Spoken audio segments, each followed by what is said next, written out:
In the first 6 months of 1942, Japan seemed unstoppable. From the attack on Pearl Harbor in December 1941 to sweeping victories in the Philippines, Malaya, and the Dutch East Indies, the rising sun flag spread across the Pacific. Japan's leaders believed they could secure an empire stretching thousands of miles, rich in oil, rubber, and other resources. But standing in their way was the United States, wounded but not defeated. Pearl Harbor had crippled the battleship fleet, yet America's aircraft carriers had escaped. These flat-topped ships, with their aircraft wings, would soon decide the course of the war. In the months after Pearl Harbor, the carriers Lexington, Yorktown, Enterprise, and Hornet carried the fight. The U.S. Navy's raids on Japanese-held islands proved it was still in the fight. The Doolittle raid in April 1942, when B-25 bombers launched from Hornet to strike Tokyo, was more symbolic than destructive. But it shook Japanese confidence and pushed their high command to plan a decisive clash. The key to that clash was Midway Atoll, a small dot of land roughly halfway between Asia and North America. Only 2 miles across, it was little more than a coral reef with an airstrip and a seaplane base. Yet its position gave the U.S. Navy a forward outpost, a staging ground, and a shield for Hawaii.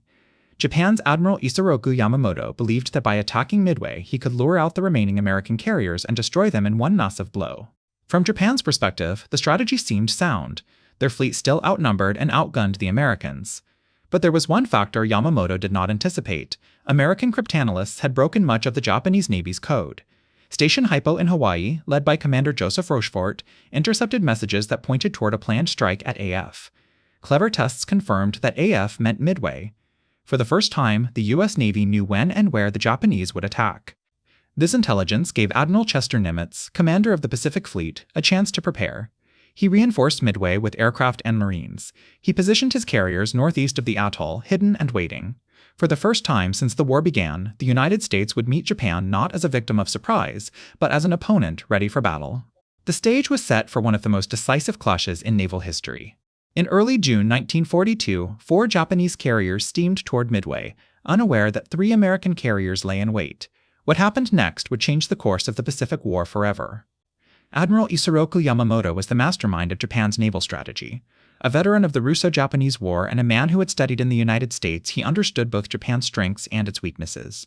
He knew that America's industrial power was vast and that Japan could not afford a long war. The only hope, in his view, was to destroy the American fleet in one crushing blow, forcing the United States to negotiate peace. After the success of Pearl Harbor, Yamamoto turned his attention to a target that would draw the American carriers into the open. He chose Midway Atoll. Its position, guarding the approaches to Hawaii, made it vital. Yamamoto believed that by threatening Midway, he could compel the U.S. Navy to send its remaining carriers to defend the island. There, the Japanese would spring their trap. The plan was complex, involving multiple fleets converging on Midway. The heart of the operation was the 1st Carrier Striking Force, commanded by Vice Admiral Chuichi Nagumo. It included 4 of Japan's most powerful carriers, Akagi, Kaga, Soryu, and Hiryu. With them sailed more than 200 aircraft, experienced pilots who had already won victories across the Pacific. Supporting forces included battleships, cruisers, destroyers, and a separate diversionary attack on the Aleutian Islands, meant to confuse American intelligence and draw attention northward. On paper, Japan's fleet was overwhelming. The carriers were escorted by some of the most advanced warships in the world, crewed by sailors who had been hardened in months of combat. Yamamoto expected that once the Americans rushed to defend Midway, Nagumo's strike force would annihilate them. From Japan's perspective, the plan seemed flawless, yet hidden within its complexity were dangerous weaknesses. The diversion to the Aleutians spread forces thin. The long distances across the Pacific meant that coordination between fleets would be difficult, and most importantly, the Japanese underestimated the Americans. At Pearl Harbor, U.S. Navy codebreakers at Station Hypo, led by Commander Joseph Rochefort, had been laboring for months to penetrate Japan's naval codes. By the spring of 1942, they had succeeded enough to read fragments of the Japanese plan. The messages referred to an objective codenamed AF. To confirm what AF meant, American intelligence devised a clever ruse.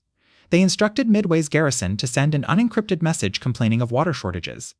Soon afterward, Japanese communications reported that AF is short of water. The ruse worked. The target was confirmed Midway. Armed with this knowledge, Admiral Chester Nimitz prepared an ambush of his own. He concentrated the carriers, Enterprise, Hornet, and the hastily repaired Yorktown northeast of Midway. Instead of being caught off guard, the Americans would be waiting.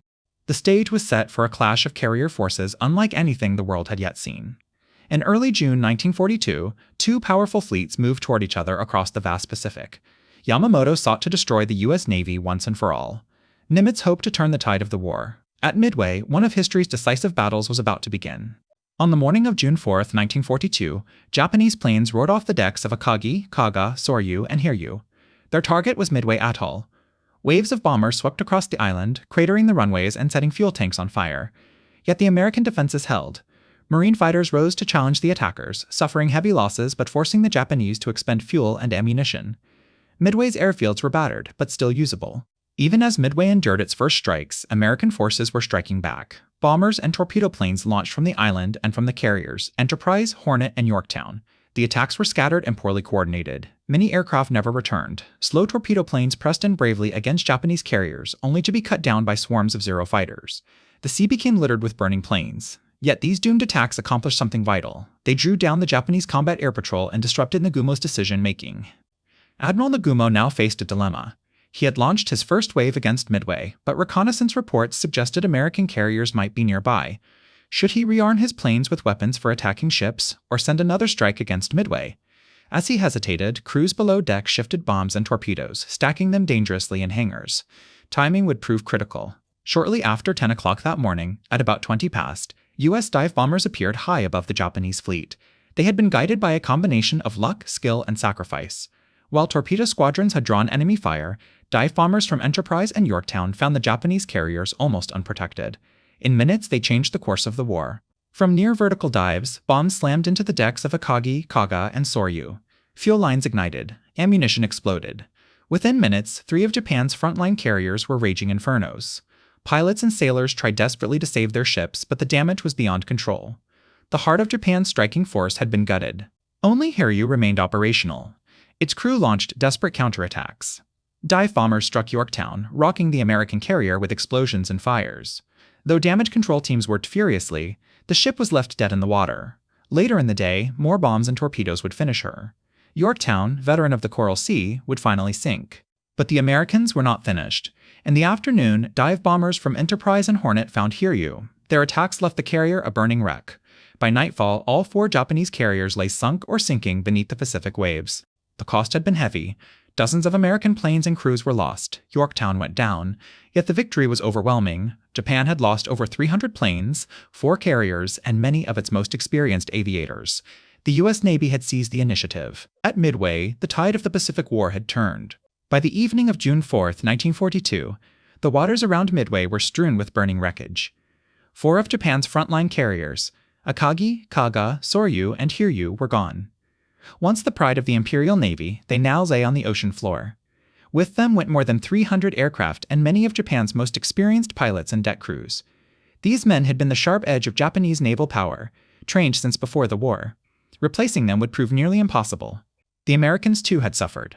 The carrier Yorktown, already damaged at the Battle of the Coral Sea, had been struck hard by Japanese planes and then torpedoed by a submarine. After heroic efforts to save her, she rolled and sank on June 7. More than 100 American planes were lost, along with many brave pilots and crewmen. The victory was costly, but it was decisive. For the first time in the war, Japan had been stopped.